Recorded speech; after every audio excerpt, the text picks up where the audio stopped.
Hello everyone, welcome back to my channel. In the last video we had studied about the exoskeleton of pigeon. In today's video we are going to discuss about how feather develops. That means development of a feather.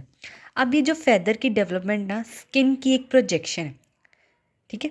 Skin जब एक बाहर की तरफ extended हो जाती है तो वो क्या बना देती है, फेदर। तो फेदर को अब अगर हमने बोलना कि होता क्या फेदर, तो it is an extended part of the skin, ठीक है। अब स्किन के टू पार्ट्स हैं, एपिडर्मिस एंड डर्मिस। एपिडर्मिस के आगे 3 लेयर्स हैं, epitrichium, stratum corneum and stratum germinativum. Pigeon के केस में एपिट्राइकम एब्सेंट है, स्ट्रेटम कॉर्नियम और स्ट्रेटम जर्मेनियम ही प्रेजेंट है, ठीक है। डर्मिस क्या है, एक कनेक्टिव टिश्यू क्या लेयर है।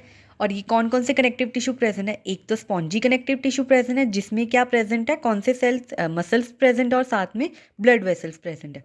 और सेकेंड टाइप कौन सी है कनेक्टिव टिश्यू की, कॉम्पैक्ट कनेक्टिव टिश्यू जिसमें कैसे के सेल्स प्रेजेंट है, फैट सेल्स प्रेजेंट है, ठीक है। अब हम अब इस वीडियो में पढ़ेंगे कि डेवलपमेंट ऑफ अ फैदर, कि फैदर कैसे डेवलप हुआ, ठीक है। अभी हमें पता है कि जो पिजन के केस में या किसी भी बर्ड के केस में जो फोर लिम्स है वो मॉडिफाई होकर क्या बना देते हैं, फेदर्स या wings. Okay, so let's start. A feather like a reptilian epidermal scale originates as a small projection on skin in the embryo. The projection is called feather papilla. अब ये जो feather की development है ना, जैसे reptiles के case में scales की ओरिजिनेशन होती है, सेम टू सेम वैसे ही feather की ओरिजिनेशन होती है, ठीक है। जैसे स्केल होते हैं स्किन की प्रोजेक्शन, वैसे ही feather भी एक स्मॉल प्रोजेक्शन है स्किन की, ठीक है, जो कि किस में डेवलप होते हैं, एम्ब्रियो में। और जो फेदर की प्रोजेक्शन है, स्किन की प्रोजेक्शन है सॉरी, उस प्रोजेक्शन को क्या बोलते हैं, it is called feather papilla. अब फेदर पेपिला के पास क्या है, वेस्कुलर डर्मिस प्रेजेंट है, ठीक है, जो किसके साथ कवर्ड है, एपिडर्मिस के साथ, ठीक है। मतलब क्या है कि फेदर पेपिला के 2 पार्ट्स है, डर्मिस एंड एपिडर्मिस। जो एपिडर्मिस है it will give rise to the feather and dermis supplies material for its development. Epidermis क्या बनाएगी, फेदर बनाएगा, और जो डर्मिस है उस फेदर को बनाने के लिए जो मटेरियल चाहिए वो प्रोवाइड करेगा, ठीक है। अब नेक्स्ट बात करते हैं, the feather papilla soon grow into cylindrical feather germ. Feather papilla जब उसको मटेरियल मिल रहा है, कौन सप्लाई कर रहा है, डर्मिस, उसकी वजह से वो ग्रो करेगा, ग्रो होके वो एक सिलेंड्रिकल प्रोजेक्शन बना देगा। उस सिलेंड्रिकल प्रोजेक्शन को क्या बोलेंगे हम, फेदर जर्म। अब फेदर पेपिला ग्रो के क्या बना रहा है, फेदर जर्म। नेक्स्ट बात करते हैं, एट द सेम टाइम, उसी टाइम पे it sinks into a tubular pit called feather follicle, it holds the feather in the skin. उसी टाइम पे ये जो फेदर जर्म है ये सिंक करेगा, एक पिट बना देगा। कौन सी पिट है, ट्यूबुलर पिट। उस पिट को क्या बोलेंगे, फेदर फॉलिकल। और इस फेदर फॉलिकल का क्या काम है, ये फेदर को स्किन में पकड़ के रखेगी, मतलब उसको होल्ड करके रखेगी, ठीक है।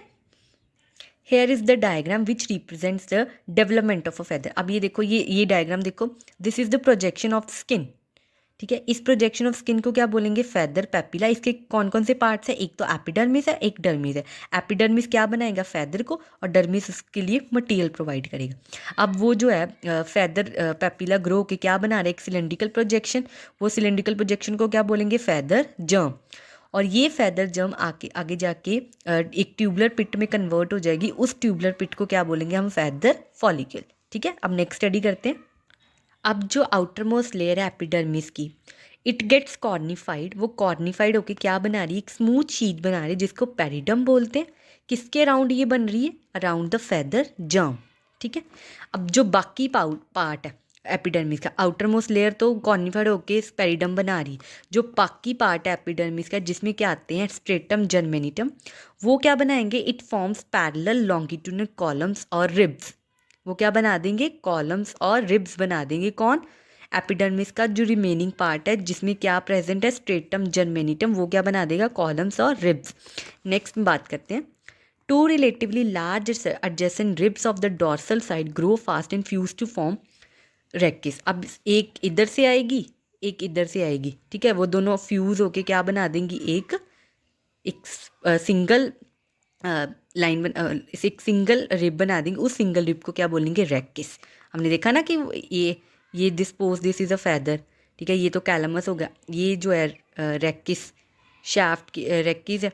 और ये रेक्किस कैसे बनेगी, दो रिब्स जब आपस में जुड़ जाती हैं तो वो फ्यूज़ होके क्या बना देती है, रेकिस। ठीक है, नेक्स्ट हम बात करते हैं, the line of fusion is indicated in a fully formed feather by the umbilical groove. हमने स्टडी किया था जब हमने फैदर की टाइप्स पढ़ी थी, क्विल फैदर की स्टडी की थी, उसमें हमने सुपीरियर अम्बलिकल ग्रूव भी पढ़ा था और इन्फीरियर अम्बलिकल ग्रूव भी पढ़ा था।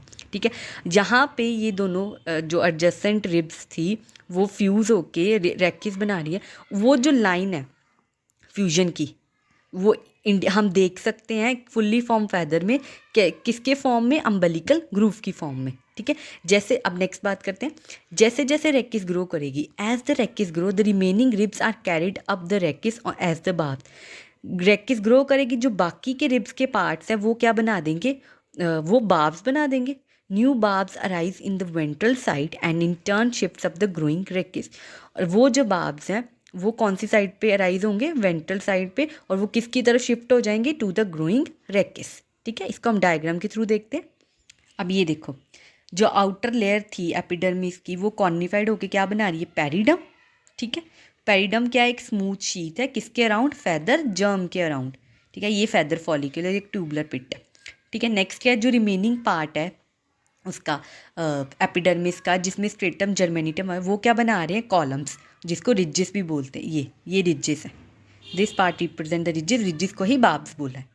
ठीक है, और जहाँ पे अब ये देखो, ये this diagram represent the umbilical groove. ठीक है, ये रेकिस है, ये पेरिडम है। ठीक है, अब नेक्स्ट करते हैं, when the growth is completed the periderm ड्राइज up and burst. जैसे ही पूरी फैदर की ग्रोथ कंप्लीट हो जाएंगी, जो पेरिडम है, जो आउटर मोस्ट लेयर एपिडर्मिस की कॉर्निफाइड होके जो बना रही थी वो ड्राई हो जाएगी, ड्राई होके वो बर्स्ट कर जाएगी। It is removed by preening. अब इसको रिमूव कैसे करते, प्रीन, जो ऑयल ग्लैंड्स हैं वो उसकी वजह से ये रिमूव हो जाएंगे। Then the barb spread out to form vane. फिर बार्ब स्प्रेड होके क्या बना देंगे, वेन। ये है ना, जैसे रेकिस की ये जो ऑब्लिक लाइन्स है, this lines is called when. ठीक है, नेक्स्ट है, the nutritive dermis called feather pulp ड्राइज up. अब जो न्यूट्रिटिव डर्मिस था, जो डर्मिस जो न्यूट्रिशन प्रोवाइड करा था, जिसको फैदर पल्प बोलते थे, वो भी ड्राई अप हो जाएगा जब पूरी की पूरी फैदर की ग्रोथ कंप्लीट हो जाएगी।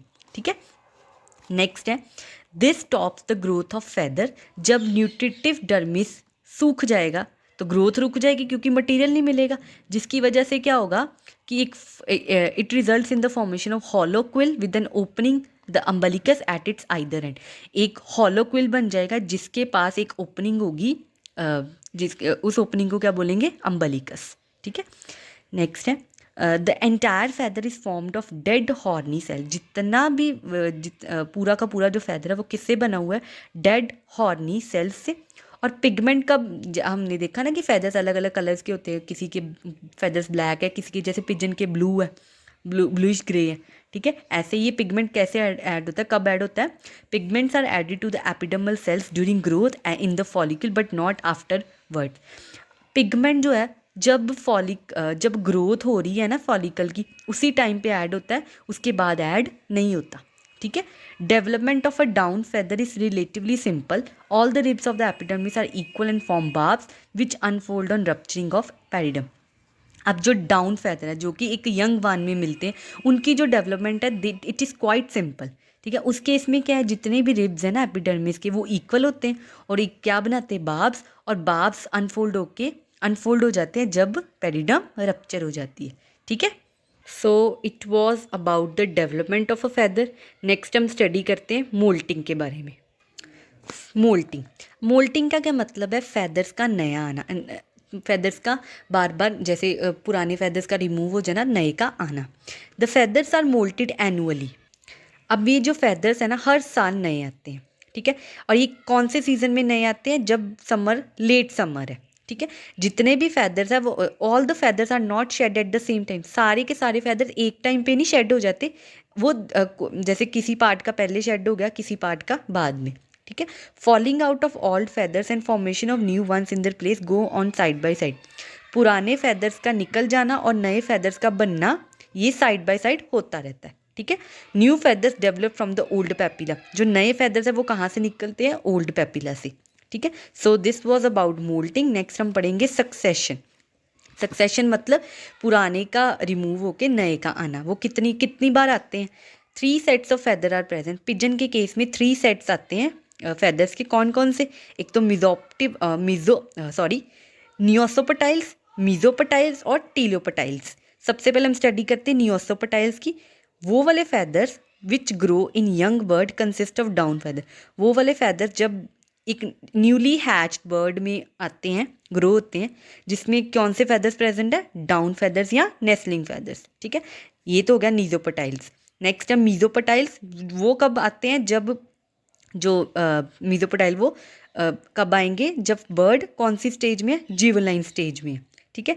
नेक्स्ट है टेलियोपटाइल्स। जब बर्ड अडल्ट है तब उसमें टेलियोपटाइल्स वाले फेदर्स आएंगे। ठीक है। नेक्स्ट अब फेदर्स के फंक्शन की स्टडी करते हैं। The feather serves out many function. Feathers ना काफ़ी सारे फंक्शन परफॉर्म करता है। सबसे पहला है those feather which is present in the wings contribute to the formation of the organ of life. वो वाले फेदर जो विंग्स में प्रेजेंट है। अब विंग्स की हमने बताया था ना, डिफाइन कैसे किया था? Wings is the group of feathers. वो वाले फेदर्स जो विंग्स में प्रेजेंट है वो किसके लिए हेल्प करते हैं? उड़ने के लिए हेल्प करते हैं। ठीक है। And the body feathers provide a light insulating covering to prevent the loss of heat। और जो feathers बॉडी पे प्रेजेंट है वो बॉडी को एक लाइटनेस प्रोवाइड करते हैं, उसको as a insulating covering provide करते हैं ताकि बॉडी में से ज़्यादा हीट लॉस ना हो। ठीक है, एक इंसुलेटिंग कवरिंग का काम करते हैं। ठीक है। नेक्स्ट है they also reduce the loss of water from the body surface and prevent water from reaching the skin. और फेदर्स क्या हेल्प करते हैं कि ज़्यादा पानी जो बॉडी में से रिड्यूस ना हो और वो वाटर को स्किन तक पहुंचने से भी प्रिवेंट करते हैं। ठीक है। अब वो वाले फेदर्स जो टेल में प्रेजेंट है वो एज ए स्टेयरिंग डिवाइस और ब्रेकिंग डिवाइस के लिए यूज़ होते हैं। मतलब जैसे अगर पिजन ने कोई टर्न लेना है, कोई मतलब मोड़ मुड़ना है, तो उसके लिए कौन काम हेल्प करेगा? टेल फेदर्स काम करेंगे। वो क्या काम करते हैं? वो एज ए स्टेयरिंग डिवाइस करते हैं। अगर सपोज करो बर्ड यहाँ पे उसने इस साइड मुड़ना है तो टेल फेदर्स को एज अ पाथ प्रोवाइड करेंगे। ठीक है। नेक्स्ट है feather also give colour to the bird. Pigment is deposit in the feathers during their development. Feathers जो है वो बर्ड को एक कलर प्रोवाइड करते हैं। ठीक है। जैसे पैरेट के केस में उसके जो विंग्स का कलर है वो कौन सा? ग्रीन कलर है। ठीक है। तो वो उसको कौन सा कलर प्रोवाइड करते हैं? Green colour. और पिजन के केस में ब्लूइश ग्रे। पिगमेंट जो है ना फेदर्स में वो कब ऐड होता है? जब उसकी डेवलपमेंट हो रही है। ठीक है। नेक्स्ट हम स्टडी करते हैं स्केल्स के बारे में। स्केल्स को और क्या बोलते हैं? कॉर्निस्क्यूट्स। ये कौन कौन से बॉडी पार्ट्स को कवर करते हैं? Covers the tarsometatarsi and digits of the feet. ठीक है। Scales are homologous with those of the reptiles thus indicating relationship of the two groups. अब ये जो स्केल्स है ना, ये सेम टू सेम जैसे रेप्टाइल्स के केस में प्रेजेंट है, दोनों होमोलोगस है। इस स्केल्स का होमोलोगस होना ये बताता है कि दोनों ग्रुप्स एव्स और रेप्टाइल्स में एक क्लोज रिलेशनशिप है। ठीक है। मतलब ये एवोल्यूशनरी स्टडी के लिए हेल्पफुल है। ठीक है। So this was about scales and the development of feather. I hope you liked this video, and if you did, please don't forget to subscribe, like, share and comment. Thank you.